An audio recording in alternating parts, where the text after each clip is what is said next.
Tiếng kêu của túi mật nhỏ đã thu hút sự chú ý. Cũng may là báo động giả, hóa ra là ông nội quên dẫn đến ngộ độc carbon dioxide. Ôi, đẹp trai. Bạn làm như vậy ha?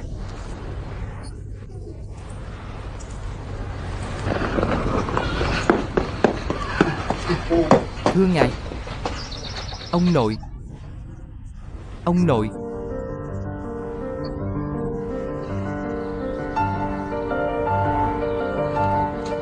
Bình tĩnh gọi điện thoại bệnh viện cứu ông nội.